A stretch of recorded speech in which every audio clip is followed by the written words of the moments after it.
sort of take us through maybe the play-by-play that resulted in that dunk? I knew that the last time I tried to get a breakaway layup against them, it was denied. I guess it was easily. They have a lot of length. They block a lot of shots. So when you go to the rim against them, you got to make sure you get to the rim. So I had that in my mind. I knew last time it was Tyrese actually threw me the ball last time too. So I had to make him look good this time. I know last time he was a little upset. I messed up his assist. But I just made sure that I got to the rim. They were making a run. We were just trying to slow down their run, stop the bleeding, and make sure we kept scoring. So I had to make sure I got an easy two.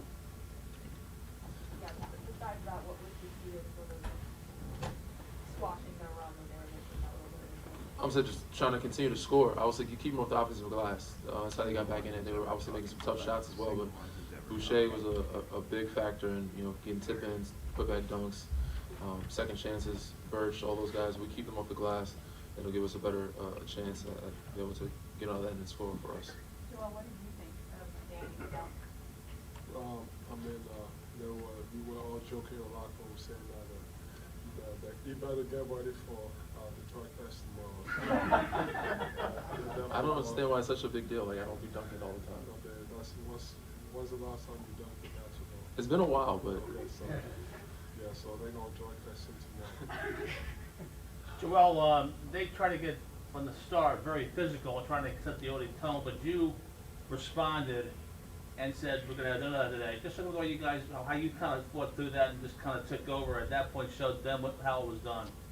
Well, going into the game, I knew what their strategy was, especially listening to everything I would say. So from the get-go, I didn't really want them to set that tone. I wanted myself and us to set that tone. That's why I picked up that first early technical foul because I felt like there was a missed call on the other end, and on defense, I just want to make sure that the refs just let us know how physical they wanted the game to be. So that's why I went ahead and we started pushing each other, and we both got text. But I knew that was the game plan. I knew that was going to be the adjustment, but I wanted to make sure I was the first one to bring the physicality. How much is those free throws account for? whoa, one at a time. He's a great coach. Obviously, I got what he's been able to accomplish, and I've always been a big fan. But I told him, respectfully, told him to stop bitching about calls because I saw what he said last game. If you don't, triple team somebody all game, they're bound to, get to the free throw line, or if you're going to push them off and, trying to hold them up and all that stuff, they're bound to get to the free throw line. So, I feel like, every foul were legit and probably should have been more, honestly. Joe, how do you feel you guys responded as a team, not just yourself, to the physicality? And what does that say about the composition of this team? We responded pretty well. You look at the start, they got on us early. We didn't panic. We just came back and, we did, what worked in the first game. We just kept attacking, getting into the paint, making plays for each other, getting to the free throw line, and then defensively just being more, as physical as we were the first game. Obviously tonight, we didn't take care of the ball, me personally, so we got to do a better job, and then obviously offensive rebounding, we gave them a few chances. But Joel, Nick isn't the first coach to say something about you getting fouled. Yeah. This is third time. He didn't say it exactly the same way he did, but this is third time. I feel like, all this, like I said, I got a lot of respect for all these coaches, but, I feel like they have self-awareness, but, when they say this type of stuff, it's just for whether the referees should not call it anymore, or, just to, also like motivate their guys to go out there and, play better, and hope that really put that in the referee's hands to, not call it. But, when the fouls are as obvious as they were tonight. I mean, they put me on the floor a few times, and to me, this is where it gets interesting for me because I'm like, well, cool. I'm gonna come back with more power. I think that's part of the reason why I got a few offensive fouls tonight too, because I was like, well, if you're gonna be physical, I'm gonna come back with more power and make you foul me and make it more obvious if the refs don't want to call it. So I think it's all about having self-awareness, and I think they just do it because they have to, but they don't actually believe in it. That really, if you watch the clips, every single foul is a foul. So to that point, Joel, it seemed like in the first quarter in particular, you were pretty emotional, pretty aggressive, going to the ring, going through contact. Was that part of what you were talking about in terms of trying to set the tone and try to make sure you were getting the calls and the game was going the way you thought it should? Yeah, for sure. Like I said, you listen to everything that was said after the game. Referees in the league, they're the same way. They're gonna come in and the next game they're gonna let stuff go. So they're not gonna call some fouls. So in that case, you gotta be more aggressive. You gotta go to the rim with more power. You gotta jump over people. You gotta try to finish through contact because that's an adjustment. Whether it's the refs coming in and them complaining.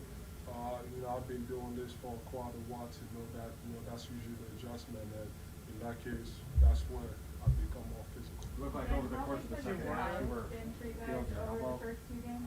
Tobias has been huge. He's been great for us. He's been playing free. He's playing confident. We're going to need him to continue to do that. Obviously, Tyrese as well, James.